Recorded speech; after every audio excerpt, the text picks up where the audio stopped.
Time for some climate control. So to discuss the latest on climate change, joining me is London. We're discussing London Mayor Sadiq Khan. He's not coming in, he won't come in. He's going to face a judicial review over his plans to expand the ultra-low emission zone, otherwise known as Ulez. That's after a judge ruled that a legal battle can go ahead.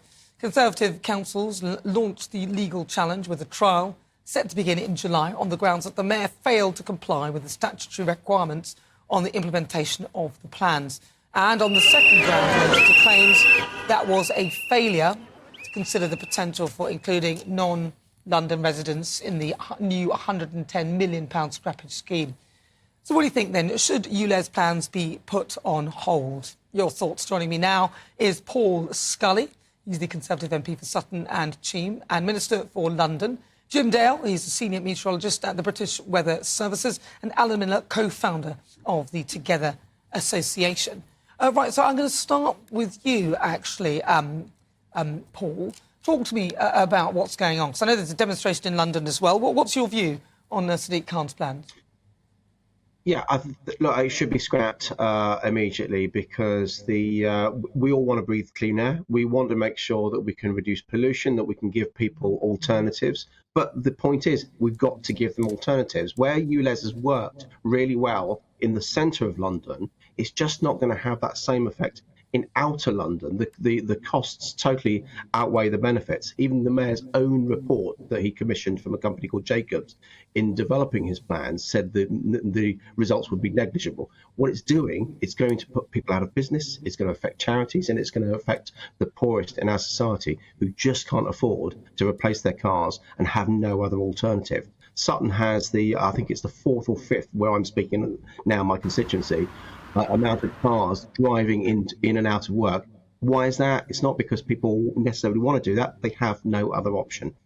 Well, Jim, can I bring Jim Dale in here? He's a senior meteorologist at the British Weather Services. Jim, are you hearing what he's saying here? Because obviously there'll be a lot of problems. People's businesses may well go under because they can't get people in. And of course, one of the biggest things with regard to living longer is actually wealth. The more money you have, you're more likely to live for longer. What do you think? Well, I could change the word to health because I think that's what Sadiq Khan is trying to achieve. And not just Sadiq Khan, but this is progressing throughout Europe. It's not just a London-based scenario. And by the way, let's cast our minds back. Boris Johnson was the first person to introduce Ulez into central London, and Sadiq Khan has picked up the baton and run with it and tried to make that, which is preventing pollution incidents across London, and it's the outer London areas, actually, they've got the more of the health problem rather than the inner. So that to expand it into these areas is the right thing to do, not the wrong thing to do. Surely the outer London areas are suffering that because everyone's going around the edge now, so everyone's going there. Let's go to Alan Miller. He's the co-founder of Together, the association. Alan. Yeah, thanks, Nana. Well, I think a few things. The first thing is that we're being told these things about air, and they're basically lies. We have to call them what they are. The only claim that Sadiq Khan now has got is because having bought the cameras in advance of the so-called consultation and having ignored over 65% of people in the so-called consultation, as well as 5,000 respondents who didn't think they were the right kind of respondents, he's now only falling back on this so-called 4,000 deaths a year, completely made up. We've done a report with Ben Pyle that's shown where the original reports come from that say you should not ever extrapolate deaths from this. And so what we're being presented with is a cash grab. It's an assault on workers and drivers and the public. And we talk about Europe, we know that Sadiq Khan is chair of C40 cities, where they have a very particular idea about how urban development should come around. And what we're saying it together is the public should be at the heart of things. It should be about our needs and our interests and our requirements. And if you want people to live longer, healthier lives, that's about decent housing. It's about income. Sadiq Khan knows this. TfL knows those numbers are absolutely they're misinformation and they're repeating it, and so we're saying it together. People should get involved and challenge, and this should stop immediately. The Ulez expansion, it's got to go. Jim, yeah, I'm going to come to you, Jim. Yeah, that misinformation is all from the other side, to be frank with you. Look, pollution kills. It's well known. WHO, the World Health Organization, know this absolutely. let's just give you some figures. Yeah, we can ban figures around left, right and centre, but WHO estimate that 6 to 7 million deaths occur worldwide, obviously not London, not UK. So whether it's one death or 4,000 deaths or whatever number you want to put on it, it's one too many. So we've got to go in the direction. It stands to reason. I have a real problem. It's just a real, what's the word here?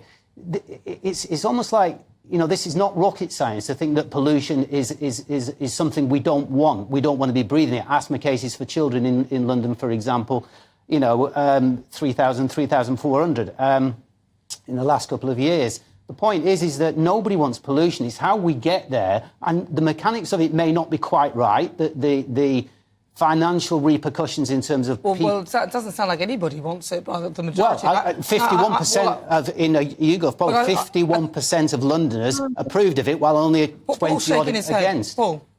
No, look, because the whole point of the judicial review is that the judge believes there is enough evidence there to hear the case that he has a faulty consultation.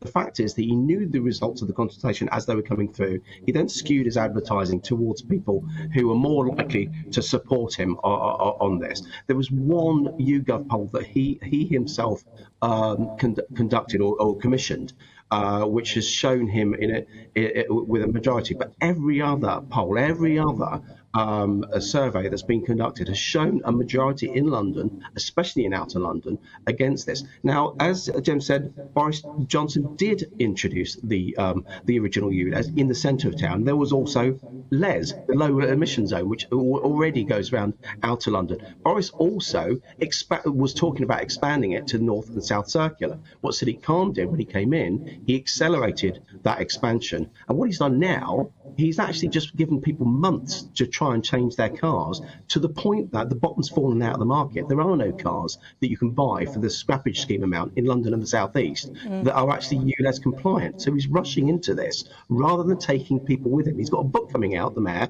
next month, which talks about taking people with you.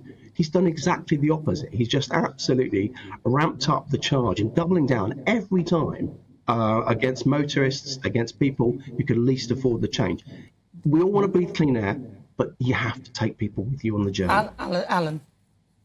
Yeah, we're being told that you must do this. There's no alternative. This must happen. Perpetual state of emergency and crisis. You can say it's not rocket science, but democracy is about engaging the public, winning hearts and minds. And it's also about the case that people have said, we know categorically the way extra people live for longer, healthier lives, and we've shown this over the decades, is we improve their ability to live. That's about housing. That's about the money they earn. Sadiq Khan has failed in a number of these metrics across the board, and similarly to other councils and authorities around the country who are trying to impose measures against the will of their residents and businesses, like roadblocks, LTNs, and a range of measures like that. And what's happening, frankly, is people are now standing up and saying they're not going to have it anymore. That's why the Together Association, we've just had this. I'm still in Trafalgar Square now. There's this big rally. People are organising in their communities. Obviously, there's the judicial review. And people need to stop treating the public with contempt. It's about our needs and our interests. And no one in the public is saying, let's kill the planet. What we need to work out are sensible ways that we can have development, wealth creation, growth, and not have technocrats just tell us, be quiet, we're telling you what's going to happen because we know best and you don't. And of course, the Ulez is going all over the country. Jim? Yeah, this has become heavily politicised. Let's make that absolutely clear, that it's become that, and that's what the Trafalgar Square thing's about today. It'd be nice to have a consensus between the three of us if we can. So I'm just going to read something to you. I got a mail from LinkedIn from Shell, in actual fact. Shell, the big oil producer, the fossil fuel guys.